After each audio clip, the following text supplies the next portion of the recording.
भी लिखा हो कि सॉल्व द इक्वेशन, खाली इतना लिखा हो, तो आप इस इक्वेशन को कैसे सॉल्व करेंगे? आपके पास 3 मेथड है, एलिमिनेशन, सब्स्टिट्यूशन और क्रॉस मल्टीप्लिकेशन। एलिमिनेशन में काट देते हैं सेम नंबर को अपोजिट साइन वाले को, और एक्स की वैल्यू निकल आती है, फिर वाई की निकल आती है ना, खत्म हो जाता सवाल। या सब्स्टिट्यूशन में एक्स की वैल्यू यहाँ से निकाली, इसको उधर माइनस में भेजा, उठा के यहाँ पुट कर दिया, वाई की वैल्यू आ गई, खत्म सवाल। क्रॉस मल्टीप्लिकेशन में x1 b1 c2 minus b2 c1 y c1 a2 minus c2 इस तरह से फॉर्मूला लगा के कर लेते हैं, वैसे भी x और y की वैल्यू निकल आती है। लेकिन जब सॉल्व द इक्वेशन लिखा है, आखिरी में लिखा है ग्राफिकल, यानी ग्राफ बनाना है, तो आपको ना ये वाला मेथड लगाना है एलिमिनेशन, ना सब्स्टिट्यूशन, ना क्रॉस मल्टीप्लिकेशन। तब आपको क्या करना है, इक्वेशन उठानी है। पहली इक्वेशन उठाई आपने, x प्लस 3y बराबर 6, ये लिखा आपने। अब आपको x की वैल्यू निकालनी है, तो आप क्या करेंगे, इसको उधर माइनस में भेजेंगे। x की वैल्यू निकालिए, 3y को उधर माइनस में भेजिए, x बराबर 6, ये प्लस 3y उधर जाएगा, माइनस का 3y। यहाँ तक समझ में आ गई बात? क्या आ गई ना? तो ये इक्वेशन आप 3 मान लिए। किससे बनी है? इक्वेशन 1 से बनी है, ठीक है। यहाँ पे आप लिख दिएगा फ्रॉम इक्वेशन 1, यानी आपने इक्वेशन 1 उठाई, उसको इस तरह से रीअरेंज कर लिया कि आपको एक्स की वैल्यू मिल गई। अब आप यहाँ पे क्या करेंगे, एक बॉक्स कहीं पे बना लिए, यूँ करके बना लिया, यहाँ पे यूँ कर लिया, यहाँ पे x लिखा, यहाँ पे y लिखा। अब इसका मतलब ये है कि भाई आपको x की वैल्यू निकालनी है, y की वैल्यू आप रखते जाएंगे, x की वैल्यू आते जाएगी, यानी y की वैल्यू देखिए, मान लीजिए यहाँ पे आपने y की वैल्यू 0 रखी, क्या रखी? 0। तो x की वैल्यू, तो हम यहाँ पे लिखेंगे पुट y बराबर 0 इन इक्वेशन 3, तो x बराबर क्या आ जाएगा, x बराबर 6 माइनस 3 और y के बीच में मल्टीप्लाई छुपा हुआ है, ठीक है। तो ये हो गया 6 माइनस 3 0 था 0। कोई भी नंबर 0 से मल्टीप्लाई होता है 0 ही आता है, तो 6 में 0 गया, 6 बचा, x की वैल्यू क्या आ गई, 6। जब हमने y बराबर 0 रखा, x की वैल्यू क्या आ गई, 6, ठीक है। यहाँ तक समझ में आई बात? अब हमने क्या रखेंगे, x की वैल्यू, y की वैल्यू, सॉरी, हम इसी इक्वेशन में 1 रखते हैं, तो देखते हैं y की वैल्यू हम 1 रखते हैं, तो देखते हैं x की क्या आती है। x बराबर 6 माइनस 3y था, तो y की जगह पे हमने 1 रखा, क्योंकि यहाँ मल्टीप्लाई छुपा होता है नंबर और वेरिएबल के बीच में। तो ये हो गया 6 माइनस 3 1 था 3, x बराबर 6 में 3 गया 3, x बराबर क्या आ गया 3। जब हमने y की वैल्यू 1 रखी, यहाँ पे लिख दिएगा पुट y बराबर 1 इन इक्वेशन 3, तो y की वैल्यू 1 रखी, तो x की वैल्यू 3 आ गई। ये इक्वेशन सॉल्व हो गया ना। फिर हमने x की वैल्यू आपकी 2 रखी, देखते हैं इस इक्वेशन में, सॉरी, y की वैल्यू हमने 2 रखी, x की देखें क्या आती है। फिर हमने ये इक्वेशन उतार ली, x बराबर 6 माइनस 3y था इक्वेशन, तो 6 माइनस 3 और y के बीच में मल्टीप्लाई छुपा होता, y की वैल्यू हमने क्या रखी, 2, 6 माइनस 3 2 था 6, तो 6 में से 6 गया 0, आपकी x 0 आ गया। यानी जब हमने y बराबर 2 रखा, तो x बराबर 0 आ गया, ठीक। ये इतना अभी आधा काम हुआ है, अभी एक इक्वेशन सॉल्व हुई है पूरी। क्या हुआ है अभी, क्या हुआ है, पहली इक्वेशन को हमने रीअरेंज करके इस तरह से वैल्यू निकाली है, ठीक है। अब यही काम दूसरी इक्वेशन के लिए आप लोग करिए, हम इस पर कर रहे हैं, लेकिन आप लोग रीअरेंज नहीं कर पाएंगे, रीअरेंज करके दे रहे हैं, आप लोग करिए। इक्वेशन ये है, फ्रॉम इक्वेशन 2 उतारेंगे, फ्रॉम इक्वेशन 2 क्या उतारेंगे, फ्रॉम इक्वेशन 2, इक्वेशन 2 आपने उतारी, 2x माइनस 3y है, 2x माइनस 3y बराबर 12, x की वैल्यू यहाँ से निकालना है, तो माइनस 3y को उधर भेजेंगे, 2x बराबर 12। अब ये माइनस 3y उधर जाएगा, प्लस का 3y हो जाएगा, ठीक है। वहाँ पे क्या मामला था, प्लस 3y तो उधर गया था, माइनस का हो गया था। अब लेकिन यहाँ पे भी 2x बच रहा है, यहाँ पे खाली x था तो x बच गया था, यहाँ पे 2x बच रहा है, तो x की वैल्यू निकालने के लिए 2 नीचे चला जाएगा, 12 प्लस 3y अपॉन 2, ये आ गया। यहाँ तक क्या मामला, हाँ। अच्छा, बच्चे ये सोचते हैं यहाँ ये 12 में 3 जोड़ देंगे, नहीं जोड़ सकते, ये जब ही जोड़ सकते हैं जब यहाँ पे y लगा हो, क्योंकि जहाँ y लगा है तो यहाँ भी y लगा होना चाहिए, 12y प्लस 3y तब 15y होगा, 12 में 3 वरना ऐड नहीं हो सकता। और ना ही इस 2 से 12 को काट सकते हैं, क्योंकि बीच में प्लस लगा है, पूरी लाइन है। अगर ये मल्टीप्लाई में होता, बाहर ब्रैकेट में 12 लिखा हो, तो तब 2 से 12 को काट सकते थे। बस आप इसको यहीं छोड़ देंगे। इसी तरह से आपने बॉक्स इसमें बनाया था, वैसी बॉक्स बना लिए, बॉक्स बना लेते हैं यहाँ पर यूँ करके, थोड़ी जगह यहाँ पे छोड़ेंगे क्योंकि वहाँ पे ग्राफ बनाना है। आपने एक बॉक्स बना लिया, कम से कम 3 वैल्यू रखनी है, ज़्यादा से ज़्यादा जितनी रखना चाहे रख सकते हैं। ये एक्स हो गया, ये वाई हो गया, ठीक। अब आप क्या करेंगे, यहाँ वाई की वैल्यू रखते जाएंगे, एक्स की वैल्यू आते जाएगी। पहले हमने क्या किया, वाई की वैल्यू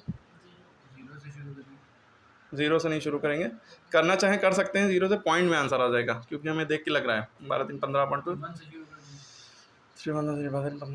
चलो सुनी नहीं आ जाएगा 0 से। चलो वाई की वैल्यू हमने 0 रखी, देखिए हमने एक्स बराबर 12 + 3 × यहाँ पे इंटू छुपा होता है, वाई की वैल्यू क्या रखी 0 अकॉर्डिंग टू क्वेश्चन 0, ठीक है 0 रखी अपॉन 2, 12 + 3 0 0 अपॉन 2, 12 + 0 कितना हुआ, 12 में 0 ऐड करो 12 ही बचेगा, 12 में 0 मल्टीप्लाई करता तो 0 हो जाता, ऐड 0 ऐड करने से कोई फर्क नहीं पड़ता, अपॉन 2, 2 6 12, एक्स की वैल्यू कितनी आ गई 6, यानी हमने y की वैल्यू क्या रखी 0 रखी तो x की वैल्यू 6 y की वैल्यू 0 रखने पर x की वैल्यू 6 आ रही है, तो x की वैल्यू 6 आई, ठीक।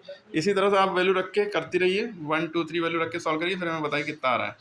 देखिए तो आप लोगों को यहाँ तक समझ में आ गया कि भाई y बराबर जब हमने 0 रखा था तो x बराबर 6 आया। अब हमने कहा था y बराबर 1 रखिए, तो क्या आएगा 7.5, देखिए कैसे आएगा, माइंड में आ गया, इसीलिए कह रहे थे 1 ना रखो, 1 रखा तो हमने सॉल्व किया, y की जगह पे फर्दर 7.5 आया, फिर y की जगह पे हमने 2 रखा, देखिए x की वैल्यू 9 आ गई, y बराबर 2 रखा है इस इक्वेशन में, x की वैल्यू 9 आ गई। अब हमें क्या करना है, इन दोनों बॉक्सेस में जो जो आया है इनके ऑर्डर्ड पेयर बना लेने हैं। क्या ऑर्डर्ड पेयर मतलब, इनकी पेयरिंग देखिए कैसे करते हैं। पहले हम इसका ऑर्डर्ड पेयर बना लेते हैं। देखिए ऑर्डर्ड पेयर कैसे बनता है, पहले जो लिखा है वो 6 है, यानी कि जो x है वो पहले लिखा जाएगा, y फिर 0, ये y हो गया, फिर जो ये लिखा है ये x है, कॉमा y की वैल्यू 1 है, यानी कि पहले हमेशा x की वैल्यू लिखनी है, फिर क्या है 9, तो 9x हो गया, y की वैल्यू 2 हो गई, ठीक है। अब इधर से भी ऑर्डर पेयर इसका भी बना लें, 6,0 इसका भी आया 6,0, फिर आएगा 3,1, फिर आएगा 0,2, ठीक है, दिख रहा है आपको, क्लियर होगी बात। अब आपने जब ऑर्डर्ड पेयर इस तरह से बना लिए, ठीक, एक पॉइंट में ऐसे कोई इशू नहीं, हम वो भी हम दिखा देंगे, क्लियर कर देंगे।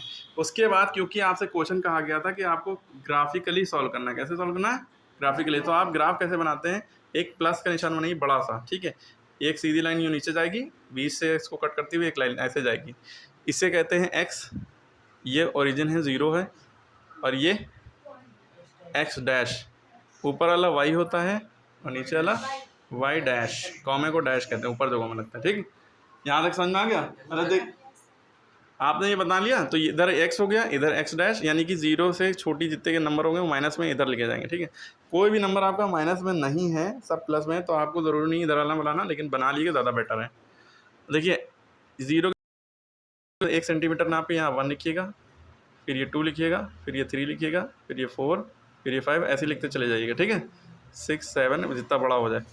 0 से पहले क्या आता है -1, 1 1 सेंटीमीटर, -2 -3 -4 -5, ठीक, ये x एक्सिस पूरी हो गई, 0 1 2 3 इधर -1, ठीक। इस तरह y के लिए यहाँ पे ही 0 होगा, तो हम यहाँ पे लिख रहे हैं, जगह नहीं है, तो ये 0,0, ये जो 0 है ये y का है, फिर ये 1 2 3 4 5 ऐसे ही चलता चला जाएगा। इसी तरह 1 के पहले 0 आया, ये वाला y वाला, फिर 0 से पहले -1 -2 -3 -4 -5, ये इसमें ऐसे हो गया, ठीक। अब हमने देखा पहला ऑर्डर्ड पेयर हमारा 6,0 है, क्या है 6,0, देखिए दोनों प्लस में है, जब भी दोनों प्लस में होंगे तो यहाँ ना यही वाले क्वाड्रेंट में आएंगे, पहले वाले, ठीक है। यानी x की वैल्यू 6 है, y की वैल्यू 0, x की वैल्यू 6 है, y की वैल्यू 0, यानी बढ़े ही नहीं, ऊपर बढ़े ही नहीं, तो ये 0,6 यही हो गया, सॉरी 6,0, ठीक है।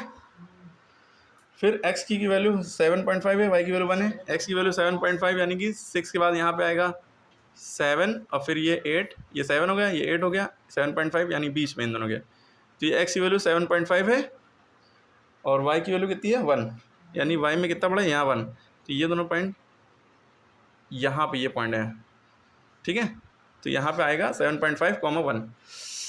उसके बाद लिखा है 9,2, इतना स्पेस ही नहीं बनाया हमने, इसके बाद आएगा आपका 9, यहाँ पे बना लिएगा, फिर 9,2, ये 2 है, 9,2 यहाँ कहीं पे आएगा, आप बताएंगे बनाएंगे। अब फिर देखिए 3 पॉइंट हो गए, तीनों पॉइंट को ही हमने मिला दिया, ठीक है, ये आपकी एक लाइन हो गई।